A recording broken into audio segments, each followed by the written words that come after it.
There's an old story about two brothers. Now it happened that the father of these two brothers had a large farm.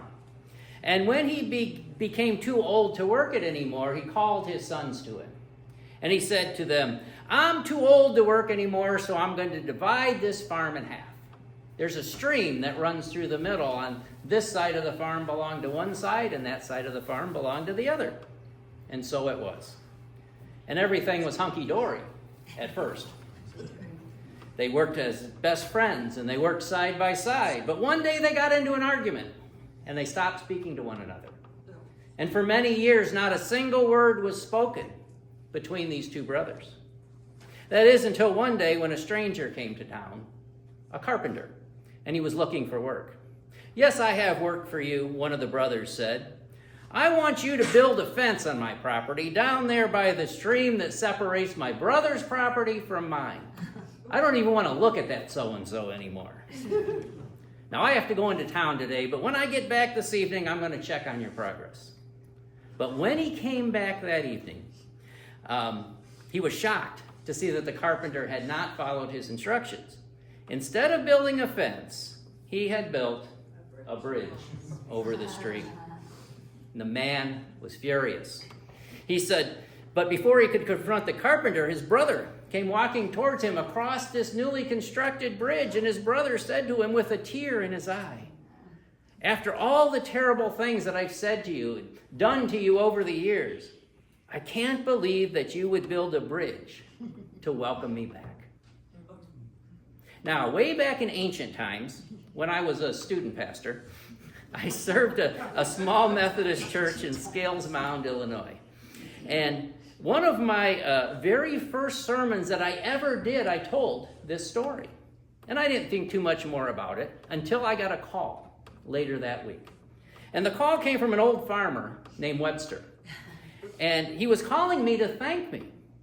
He was calling me to thank me because after hearing this story, he, in his words, buried the hatchet with his own brother, whom he had been estranged from for a long time.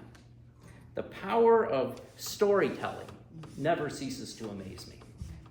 But turning now to our time and our context, I think it's incumbent upon us, as the church in the 21st century, to facilitate reconciliation. Not only reconciliation between family members, but within community, across the nation, and beyond. We're challenged in these divided times to bring, or at least attempt to bring, reconciliation between ourselves and our neighbor. We're invited, as best we are able, to bring reconciliation between ourselves and God. And this, I think, is the undergirding, if you will, of the Great Commission. "Go and make disciples of all nations," Jesus said, "teaching them to obey everything that I have commanded you." Now, there's a paraphrase of the New Testament called the First Nations Version. And I think that this paraphrase really gets to the core of Matthew's point here. So the paraphrase goes like this: "So now I am sending you into all the nations to teach them how to walk the road with me. You will represent me as you perform the purification ceremony with them, initiating them into the life of beauty and harmony." Into the life of beauty and harmony, represented in the name of the Father, Son, and Spirit. You will teach them all the ways that I have instructed you to walk in. Now, I like this paraphrase. I like it for a couple of reasons. First, because it crosses cultural boundaries. But mainly, I like it because it speaks to us and invites us to walk with one another in a life of beauty and harmony, represented by our understanding of God. So this passage and this Great Commission is finally an invitation. It's an invitation into a movement of reconciliation and justice and compassion, a movement that transcends boundaries, a movement that welcomes all. It's kind of like those two brothers. They were separated by hurt and silence, a division represented by the stream. But the stream was not insurmountable. The carpenter, Jesus, in this illustration, constructed a bridge instead of a wall. He created a path towards forgiveness and reunion. So this story is a living parable of reconciliation, showing us that healing happens not by building walls, but by extending grace. But even with that all being said, we have to remember that reconciliation is never quite finished. It's an ongoing task, and it needs to be nurtured. It needs to be lived out every single day. How? Somebody's getting a phone call. Reconciliation is lived when we reject the voices of division that lead to building fences. Instead of choosing to create bridges that are built by compassion, suspended by creative engagement, and fortified by moral courage. A reconciliation that insists that peace is possible, and that every single person is worthy of dignity and love. Let me leave you today with these haunting words uttered by Rabbi Abraham Herschel. Few are guilty, he said, but all are responsible. Few are guilty, but all are responsible. None of us can control the bigger picture of the atrocities plaguing our nation, but we can take part in choosing what comes next. We can use our voice to insist that peace is possible, that justice is not naive, and that compassion is a strength. We can live into our responsibility as a people of faith by participating in protest marches, as many of us did yesterday, by supporting aid efforts like the Neighbors in Need, which I'm going to talk about in a little bit.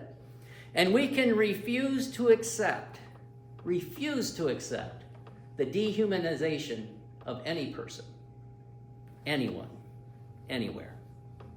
Friends, we can't stand on the sidelines and hope somebody else is going to do it. We can't stand on the sidelines and hope that someone else will seek justice for the marginalized and speak for the oppressed. Our calling, my friends, is to live into Isaiah's vision of beauty and harmony, a vision that waits to be fulfilled. They shall beat their swords into plowshares and their spears into pruning hooks. Nation shall not lift up sword against nation, neither shall they learn war anymore. Let us be the ones who choose the tools of planting over the weapons of destruction. Let us be the ones who choose peace. Because hatred and war and violence and the consistent othering of marginalized groups is an intentional attempt to cause us to forget that every single person is beloved by God. Every single person. Period. But peace. Peace invites us to remember. Peace invites us to work for a future in which every person can live in dignity, safety, and belonging. Peace invites us to commit to building bridges in our lives, bridges of understanding across that which divides us, bridges of kindness over the chasm of hatred, bridges of hope where there is only hopelessness. Few are guilty, but all are responsible. May we go forth, my friends, fulfilling our responsibility as bridge builders and reconcilers, traveling the path of life and faith, hand in hand, with one another and with God. Never forget, Jesus said, I will be with you always, your invisible guide, walking right beside you. May it continue to be so. Amen. Amen.